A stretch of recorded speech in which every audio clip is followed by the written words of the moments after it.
మీరు ఇందాక ఒకటి ఐ డ్రాప్ కాన్సెప్ట్ చెప్పిండ్రు కదా. అవును. ఆ ఐ డ్రాప్ కు లేబుల్ ఏదైతే ఉంటుందో ఆ అవును, లేబుల్ అవును. చదివినప్పుడు మనకు అర్థమవుతుంది. అవును. ఇప్పుడు నేనేం చేస్తా అంటే ఒక ఇయర్ డ్రాప్ తీసుకొస్తా. ఓకే. మీరు ఐ డ్రాప్ చెప్పారు కదా, నేను ఓకే. ఇయర్ డ్రాప్ తీసుకొస్తా. తీసుకొచ్చి ఐ డ్రాప్ లేబుల్ తీసి ఇయర్ డ్రాప్ కి వేస్తా, ఓకే. వేసి మీకు ఇస్తా. ఓకే. మీరు కనిపెట్టగలుగుతారా? అసలు కనిపెట్టలేం కదా. మీరు దాన్ని ఐలో వేసుకుంటారు, మీ ఐ పాడైపోతుంది. అవును. Yes I'm right. అవును, ఖచ్చితంగా. ఇప్పుడు మరి ఇక్కడ జరుగుతుంది కూడా అదే. మీరు లేబుల్ గురించి మాట్లాడుతున్నారు కానీ డ్రాప్స్ గురించి మాట్లాడట్లేదు. ఎందుకు అంటే బై బర్త్ జాన్ పాల్ క్రిస్టియనా? క్రిస్టియనా? ఓకే. క్రిస్టియనా? దీన్ని చెప్పమంటారా? క్రిస్టియనా చెప్తాను.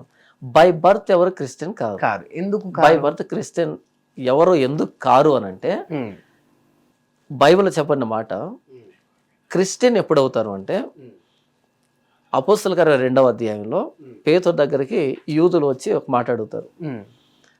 మేమేం చేయాలి అని అడుగుతారు. అంటే మీరు సిలువ వేసిన ఈ యేసునే దేవుడు క్రీస్తుగాను ప్రభువుగాను నియమించను అని పేతురు మాట్లాడినప్పుడు, అప్పుడు పేతురు ఏమని చెప్తాడు అంటే, మీరు మారు మనసు పొంది పాప క్షమాపణ నిమిత్తం ప్రతివాడు యేసు క్రీస్తునామన బాప్తీసం పొందండి అని అంటాడు. ఎప్పుడు ఒక వ్యక్తి క్రైస్తవుడు అవుతాడు అంటే మారు మనసు, పశ్చాత్తాపం, పాప క్షమాపణ కోసం వేడుతూ ప్రభు అయిన యేసుక్రీస్తు నామములో బాప్తీసం పొందినప్పుడు అప్పుడు ఆ వ్యక్తి క్రైస్తవుడు అవుతాడు. ఇవన్నీ బై బర్త్ జరగవు. ఎందుకు జరగవు? బై బర్త్ ఒక వ్యక్తి ఎందుకు క్రిస్టియన్ మతంలోనే పుట్టకూడదు? ఇప్పుడు హిందువుగా ఎందుకు పుట్టిరు, ముస్లింగా ఎందుకు పుట్టిరు? దేవుడు ఒక్కడే అయినప్పుడు ఇన్ని మతాలు ఎందుకు పుట్టినాయి, ఇన్ని కులాలు ఎందుకు పుట్టినాయి? ఓకే, నాకు అర్థమైంది. బై బర్త్ క్రిస్టియన్ మతంలో ఎందుకు పుట్టకూడదని మీరు అన్నారు కదా. మొట్టమొదటిగా ఏంటంటే క్రైస్తవ్యం అనేది మతం కాదు. అది క్రైస్తవ్యం మతం కాదు. మరి కొందరు మతం అని చెప్పుకుంటారు కదా. ఓకే, అది సెక్యులర్గా వాళ్ళు అలా పిలుచుకోవచ్చు కానీ అది మతమా కాదా అన్నది బైబిల్ చెప్పాలి. మతం అనేది నమ్మకం, మతం అనేది విశ్వాసం. నమ్మకం లేదా విశ్వాసం. క్రైస్తవ్యం అనేది నమ్మకం కాదు, విశ్వాసం కాదు. అది క్రైస్తవ్యం అనేది నిజం. నిజం. నిజం. ఎంత నిజం అంటే ఈరోజు తారీఖు ఎంత, తేదీ ఎంత? ఈరోజు 7 కదా, 7/2024. ఏది? నవంబర్ 14. ఓకేనా? మనం ఈ డేట్ చెప్తున్నామంటే ఈ 2024 అనే దానికంటే ముందు 7 అని పెట్టాం. 7 అనేది నమ్మకమా లేకపోతే నిజమా? మరి కొందరు కల్పితం అంటారా? కొందరు వదిలిపెట్టారు. మీరు చెప్పండి. 7 లేదా BC అనేటువంటి ఈ రెండు ఇవి నమ్మకమా లేకపోతే నిజమా? ఉన్నాయి, కళ్ళకు కనిపిస్తున్నాయి. చరిత్ర ఇది. అవును, హిస్టరీ. యేసు ప్రభునైనా చరిత్ర. కాబట్టి యేసు ప్రభు నిజం, ఆయన మతం కాదు.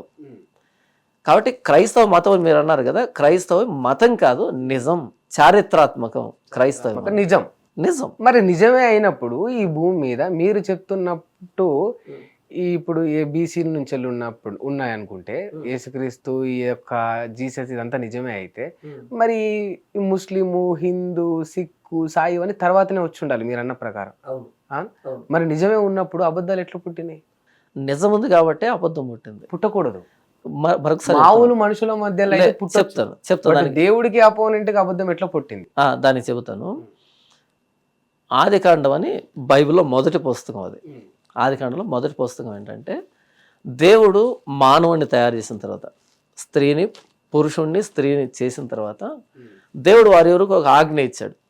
మీరు ఈ తోట చెట్లలో ఉన్నటువంటి ఏ ఫలాన్ని మీరు తినండి కానీ ఆ మంచి చెడ్డల తెలివినిచ్చే వృక్ష ఫలాన్ని మీరు తినకూడదు, తినే దినాన మీరు నిత్యంగా మరణిస్తారు అని దేవుడు చెప్పాడు.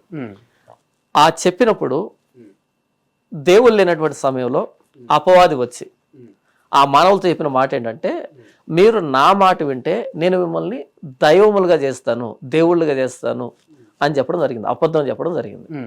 అంటే ఏం చెప్తుంది ఈ సంఘటన అంటే, దేవుడున్నాడు, దేవునికి వ్యతిరేకంగా పనిచేసేటువంటి దుష్ట శక్తి, బైబిల్ పరిభాషలో అయితే అపవాది, సాతాను ఉన్నాడు.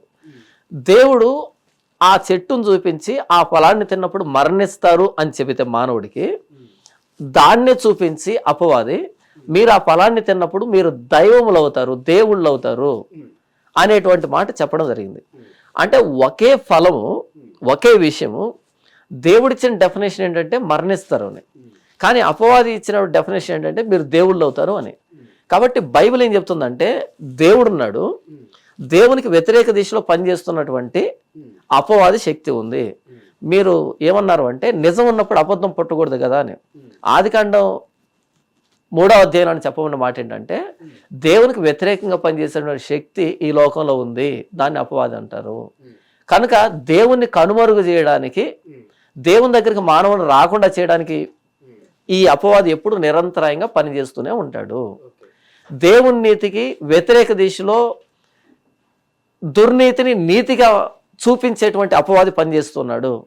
అలా దేవుణ్ణి మానవుడికి కనుమరుగు చేయడానికి కొరింథీయులకు రాసిన 2వ పత్రిక 4వ అధ్యాయం 4వ వచనం నుంచి క్రీస్తు మహిమ ప్రకాశం వారికి కనబడకుండా నిమిత్తము ఈ యుగ సంబంధమైన దేవత వారి మనోనేత్రములకు గుడ్డితనం కలుగజేసింది అనే మాట వ్రాయబడింది. ప్రభువైన యేసుక్రీస్తు సువార్త ప్రకాశము మానవుడి మీద పడకుండా మానవుడి మనోనేత్రాలకి అపవాది గుడ్డితనం కలిగజేసింది అనే మాట వ్రాయబడింది. కాబట్టి నిజం ఉన్నప్పుడు నిజమే ఉండాలి కదా, అబద్ధం ఉండకూడదు కదా. మీరు అన్నటువంటి మాటకి ఏంటంటే దేవుణ్ణి కనుమరుగు చేయడానికి అపవాది ఎప్పుడు ప్రయత్నం చేస్తూనే ఉంటుంది. అందులో భాగంగా అపవాది చేసిన పనే ఈ అబద్ధము, ఈ మతాలు, ఈ కులాలు అన్ని అంటారు. అవును, అంతేనా? అవును. యేసుక్రీస్తుకు రూపం ఉందా? యేసుక్రీస్తు రూపం ఉందా అంటే నేను దేని గురించి మాట్లాడుతున్నారు అంటే ఒక రూపం, ఒక బాడీ స్ట్రక్చర్. 2000 సంవత్సరాల క్రితం ప్రభువైన యేసుక్రీస్తు శరీరధారిగా ఈ లోకానికి వచ్చాడు. శరీరధారిగా వచ్చాడు అంటే ఆయనకు రూపం ఉంది కదా, ఉంది, రూపం ఉంది, ఆయనకు ఒక పేరు ఉంది. అవును, యేసు ప్రభు. అవును, ఆయనను దైవం అని మీరు కొలుస్తా ఉన్నారు. అవును. మరి అపవాదికి రూపం ఉందా? లేదు, అపవాదికి రూపం లేదు. దైవానికి రూపం ఉన్నప్పుడు మరి అపవాదికి కూడా ఉండాలి కదా. నిజం ఉన్నప్పుడు అబద్ధం ఉందని చెప్పిన మీరు, దైవానికి రూపం ఉన్నప్పుడు మరి అపవాదికి మీరు ఏదైతే సైతాన్ అన్నారో ఆ సైతానికి కూడా ఒక రూపం ఉండాలి కదా. ఓకే, నేను చెప్పినటువంటి మాటని మీరు స్పష్టంగా అర్థం చేసుకోవాలి. అదేంటంటే 2000 సంవత్సరాల క్రితం ప్రభువైన యేసుక్రీస్తు శరీరధారిగా వచ్చాడు అని చెప్పాను. ఆయన శరీరధారిగా వచ్చాడు అంటే ఆయనకు రూపం ఉంది.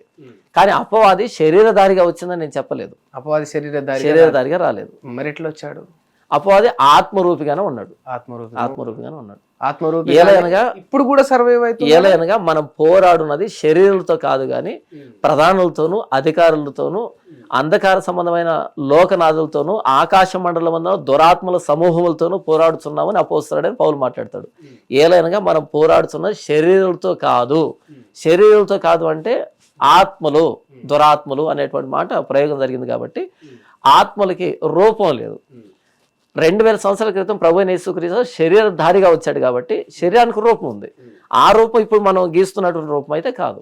ఇప్పటికి కూడా యేసు ప్రభు ఉన్నాడు అని మీరు బిలీవ్ చేస్తున్నారు. ఈ సృష్టిని అంతా కూడా యేసు ప్రభువే భూత వర్తమాన భవిష్యత్ కాలంలో ఉండు సర్వాధికారి అయిన దేవుడు ప్రభువైన యేసుక్రీస్తు. ప్రభువే దేవుడు, అన్ని చేసేది ప్రభువే. భూత వర్తమాన భవిష్యత్ కాలంలో ఉండు అన్ని, భూత వర్తమాన భవిష్యత్ కాలం అన్ని. ఓకే, అంటే ఇప్పుడు మనం ఇదంతా నడుస్తుంది, ఈ వ్యవస్థ, ఈ సృష్టి నడుస్తుందన్న దానికి కారకుడు కేవలం ప్రభువైన యేసుక్రీస్తు, కేవలం ప్రభువే. హిట్ టీవీ యాప్, ఇందులో short news, live news, entertainment shows, movies, digital magazines తో పాటు మీ జిల్లా వార్తలను కూడా ఫ్రీగా చూడొచ్చు. అంతేకాదు కేజీ నుంచి పీజీ వరకు విద్యార్థులకు స్కాలర్షిప్ కూడా అందిస్తున్నాం. ప్రతి వారం 10 మందికి లక్కీ డ్రా ద్వారా ఒక్కొక్కరికి 10,000 రూపాయలు అందిస్తున్నాం. ఇంకెందుకు ఆలస్యం, వెంటనే హిట్ టీవీ యాప్ ని డౌన్లోడ్ చేసుకుని ఫ్రీగా ఎంటర్టైన్మెంట్ పొందండి. Hit TV app, hit TV app, please download hit TV app. Hit TV app ని ఫ్రీగా డౌన్లోడ్ చేసుకొని ఎంజాయ్ చేయండి. మీకు నచ్చిన ఎంటర్టైన్మెంట్ కోసం హిట్ టీవీ యాప్ ని ఫ్రీగా డౌన్లోడ్ చేసుకొని ఎంజాయ్ చేయండి. హిట్ టీవీ యాప్ ని డౌన్లోడ్ చేసుకుని ఆస్వాదించండి, ఆశీర్వదించండి. ఇంతమంది సెలబ్రిటీలు హిట్ టీవీ యాప్ ని డౌన్లోడ్ చేసుకోండి అని చెప్తున్నారంటే ఎంత మంచి యాప్ ఆలోచించండి. అమెరికా అమెరికా అమెరికా అమెరికాలో చదవాలనుకునే వాళ్ళకి విశ్వసనీయమైన పేరు మన శౌర్య కన్సల్టెన్సీ. UK లో 1 year masters, UK లో 1 year masters, 2 years work permit up to 5 years visa. Contact Saurya Consultancy. Contact 89851 89851.